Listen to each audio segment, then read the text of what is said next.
Hi guys. आज की class में हम सीखने वाले हैं ऑक्टल नंबर को बाइनरी में कन्वर्ट करना और बाइनरी नंबर को ऑक्टल नंबर में कन्वर्ट करना।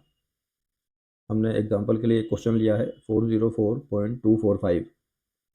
चलिए इसे हम कन्वर्ट करते हैं बाइनरी में, फिर हम इसे वापस कन्वर्ट करेंगे बाइनरी से ऑक्टल में। तो दोस्तों, इसे कन्वर्ट करने के लिए आपको जो डेसिमल में बाइनरी का कन्वर्जन होता है वो थोड़ा सा पता होना चाहिए कि 4 को बाइनरी में कैसे कन्वर्ट किया जाता है, 0 को कैसे, 4 को कैसे, 245 ये सभी डिजिट्स को। और दोस्तों, हम जितने भी इसे कन्वर्ट करते हैं बाइनरी के डिजिट में, वो तीन ऑक्टल में तीन तीन डिजिट में करते हैं, और हेक्साडेसिमल में हम इसे 4 बाइनरी डिजिट में कन्वर्ट करते हैं। तो आपको ये यहाँ पे ध्यान रखना है कि अगर ऑक्टल नंबर है तो ऑक्टल नंबर 0 से 7 तक होते हैं, और आपको उन्हें तीन तीन बाइनरी डिजिट में कन्वर्ट करना है। जैसे ये टेबल आप यहाँ पर देख सकते हैं। डेसिमल की जो वैल्यू होती है, 0 की 4 बार 0 है, 1 की ट्रिपल बार, सॉरी, 00001, 000 और 1 है। इस तरह से ऑक्टल में बाइनरी का कन्वर्जन बहुत सिंपल होता है, क्योंकि ऑक्टल वैल्यू हम 0 से 7 तक मानते हैं होती है, और उसका ये कन्वर्जन 3 डिजिट तक आपको पता रहना चाहिए, जो कि आपको धीरे धीरे याद हो ही जाएगा क्योंकि आप डिजिटल इलेक्ट्रॉनिक्स पढ़ रहे हैं। चलिए हम कन्वर्जन करेंगे यहाँ से सिंपल।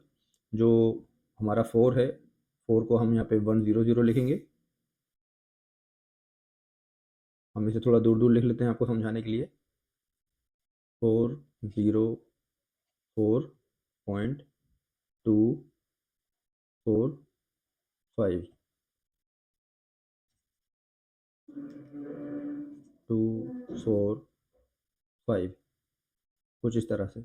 अब यहाँ से हम 4 को लिखेंगे। देखिए, 4 का जो शुरू का 3 डिजिट है वो है 100। हम इसे यहाँ पर 100 लिखेंगे। फिर 0 का तो 0 ही रहेगा 3 बार, और ये जो 4 है इसका फिर से 100। इसके बाद दोस्तों ये 2 जो रहेगा, 2 का दोस्तों यहाँ पे हम 010 लेंगे। याद रखिए आपको ऑक्टल में 3 डिजिट ही लेनी है। 010, 4 का फिर 100, और 5 का दोस्तों, 5 का 3 डिजिट 101 होगा। और आप इन सबको जब एक साथ मिलाकर लिख देंगे तो यही आपका बाइनरी लास्ट में आंसर होगा। चलिए हम लिख देते हैं, या आप इसे भी इस तरह से कर सकते हैं। आप इनको एक साथ मिलाकर लिख दीजिएगा, यही आपका ऑक्टल टू बाइनरी कन्वर्जन होगा। ये दोस्तों, आपको ब्रैकेट यहाँ पर नहीं लगाना है, आपको सिर्फ एक ब्रैकेट लगाना है।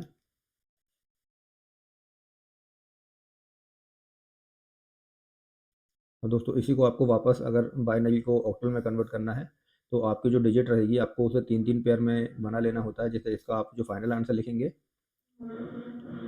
वो होगा 100,000 और ये 100.010,100,101।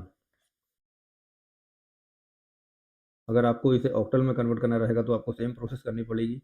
आपको इन सबको दोस्तों, इंटीजर पार्ट को आपको इस तरफ से कन्वर्ट करते हुए चलना है, और फ्रैक्शनल पार्ट को इस तरफ से कन्वर्ट करते हुए चलना है। मतलब इंटीजर पार्ट को जब आप तीन तीन के पेयर में कन्वर्ट करना, मतलब बनाना शुरू करेंगे, तो आपको राइट से लेफ्ट में जाना है, और फ्रैक्शनल पार्ट के लिए लेफ्ट से राइट की तरफ जाना है।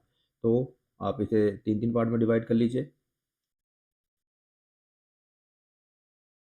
यहाँ से एक, यहाँ से एक, और यहाँ से एक। इसी तरह आपको यहाँ से लेफ्ट से राइट चलते हुए तीन तीन के पेयर में डिजिट्स को कंबाइन कर लेना है या बना लेना है पेयर में। और फिर आप यहाँ पे उनके इक्विवेलेंट डेसिमल वैल्यू लिख दीजिए। देखिए, 100 की 4 होती है, ये 0, और उसके बाद में ये 4, फिर पॉइंट। दोस्तों, ये वैल्यू जो होती है वो 2 की होती है, जैसा कि हमने अभी भी देखा था। ये वैल्यू जो है 4 की होती है, और ये लास्ट वाली वैल्यू जो है वो 5 की वैल्यू है, 101। तो इस तरह से आपका वापस ऑक्टल में कन्वर्जेशन हो गया। दोस्तों, ये काफ़ी ईजी होता है। बस आपको ये टेबल याद रखनी होती है कि कौन से बाइनरी डिजिट किसके इक्विवेलेंट होता है, और आप आसानी से ये कर सकते हैं। ये टेबल आपको दोस्तों हमेशा याद रखनी है अपने मन में, और इस तरह से आप बहुत आसानी से ऑक्टल को बाइनरी में और बाइनरी को ऑक्टल में कन्वर्ट कर पाएंगे।